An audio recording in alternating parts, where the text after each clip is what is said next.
Minha diretoria, que bom jogo de futebol, Corinthians e Santos na Arena Neoquímica do Corinthians. É um jogo maluco e que a análise desse jogo se torna difícil porque o resultado diz uma coisa, o que a gente assistiu durante boa parte, o corintiano está absolutamente eufórico e insatisfeito com o seu treinador, está achando que a solução é trocar o técnico, o Silvinho obviamente está ameaçado, mas o resultado do jogo, a análise do jogo, ela foi mudada em 2 minutos, né? E o Corinthians reagiu muito mal a esse revés e tal, mas para economizar e começar do começo, acho que o Corinthians e o Santos tiveram 15 minutos se estudando, não conseguiram fazer muita coisa.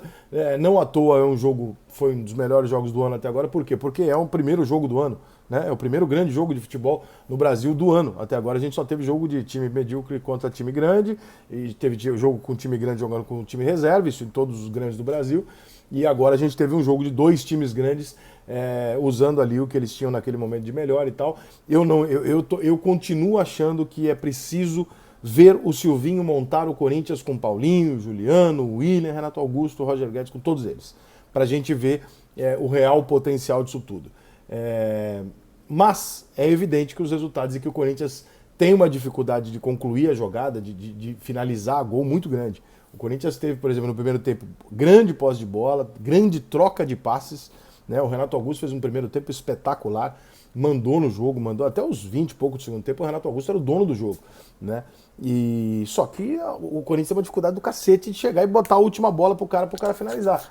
E essa era uma característica que prejudicou muito, por exemplo, a carreira do Roger, né? O treinador, por exemplo, que lá no Grêmio tinha o mesmo problema. O time do Grêmio tinha o domínio da bola, tocava, pronto. Aí contrataram o Renato Gaúcho, e falaram, eu me lembro que a conversa era essa: Renato, não mexe em nada, só faz esse time chutar no gol, né? Só concluir. E aí o Grêmio ganhou tudo que ganhou e tal. Então é uma característica muito conflitante no futebol, porque você pode fazer um bom trabalho e dominar tudo no jogo, mas se você não fizer o gol, irmão, se você não finalizar, se você não criar chances claras de gol, você vai rodar, entendeu? Então o Corinthians tem esse defeito. Agora, o domínio do jogo do Corinthians é bom, o toque de bola do Corinthians é bom, só que em alguns momentos o Corinthians tem essa dificuldade. E no caso específico de hoje, o Corinthians fez 1-0 com a entrada do Jô, uma jogada ali dentro da área que o Juliano deu de peito e o Jô fez um gol com muita raiva, inclusive.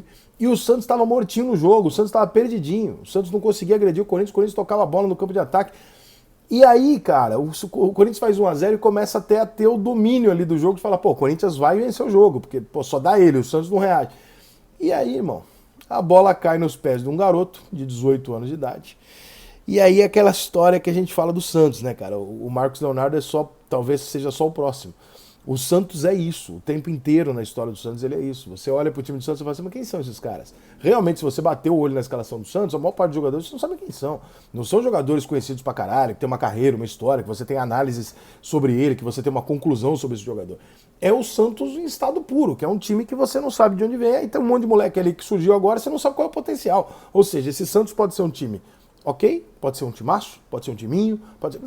A gente não sabe quantos meninos aí são extraordinários, quantos meninos são medíocres, a gente não sabe, né? E aí o Santos pega lá e o garoto, cheio de personalidade, faz um puta de um golaço. E aí a parte que eu mais gosto não é nem o golaço. A parte que eu mais gosto é ver a personalidade do moleque de virar pra torcida do Corinthians e tirar uma onda e mandar cala a boca. Porque o jogador que faz isso, primeiro, tá em falta. Segundo, isso não é desrespeitoso, isso é futebol. E terceiro, acho do caralho quando um moleque de 18 anos de idade tem personalidade para fazer isso. Os mesmos motivos que me levam a defender que o Gabigol tem que estar na seleção brasileira são os motivos que me fazem gostar do que esse garoto fez. Por quê? Porque é um menino que não tem medo, não tá assustado em estar ali. Ele tá feliz em estar ali. Ele sabe, aquele é o lugar dele, né? O meu lugar é aqui, fazendo um gol, provocando, ganhando, o caralho, e eu me banco. E sofreu o pênalti, pegou a bola. Inclusive esse pênalti eu tenho dúvida, tá?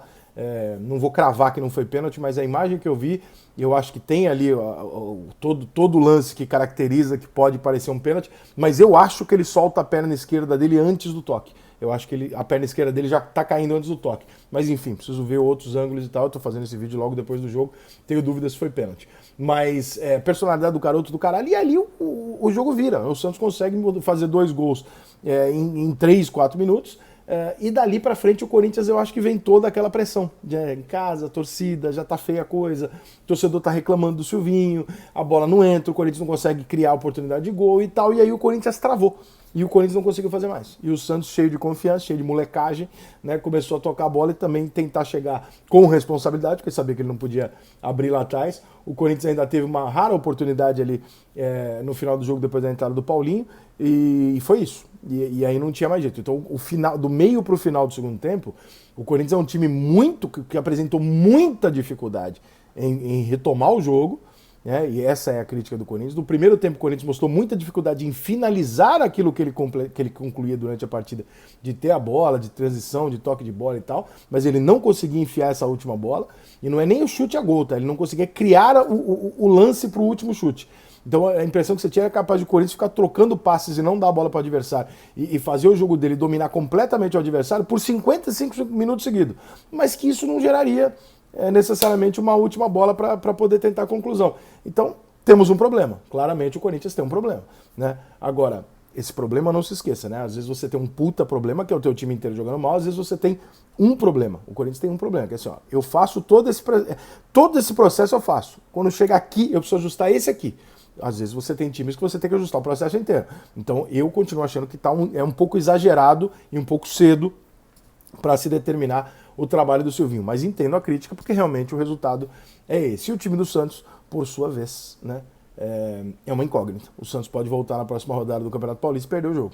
E daqui 2 rodadas o Santos pode dar uma goleada no São Paulo. E depois o Santos pode perder o jogo. E é isso. A gente é um time com muito garoto, com muita jogadora ali que a gente não sabe o potencial.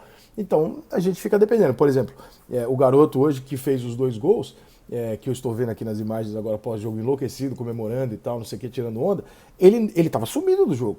Só que baixou no moleque, o moleque acertou lá os 2 lances, mostrou o potencial dele, mostrou a personalidade dele e o jogo virou, a chavinha virou. Então tem muito de psicológico nesse Santos, nesse Corinthians 1, Santos 2, tem muito de talento individual que acabou resolvendo o jogo, né, em 2 bolas ali que o Marcos Leonardo recebeu, mas tem ali também uma questão de que se a gente tirar aqueles momentos decisivos, aqueles 4 minutos que o Santos vira o jogo ali num lampejo ali do garoto, o Corinthians tinha um domínio do jogo, era elogiado, por exemplo, o PVC estava elogiando, dizendo que o Corinthians estava jogando bem, e eu em casa tinha a mesma impressão. Então eu não posso chegar por causa dos últimos 25 minutos do jogo aqui e falar que foi tudo uma merda do Corinthians, que eu estaria sendo incoerente com aquilo que eu assisti.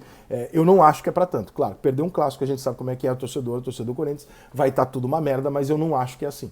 Eu acho que o Corinthians dá para evoluir mais um pouquinho e chegar ali. Então eu não mexeria no Silvinho agora. Mas é isso, pelo menos finalmente assistimos um grande jogo de futebol em 2022.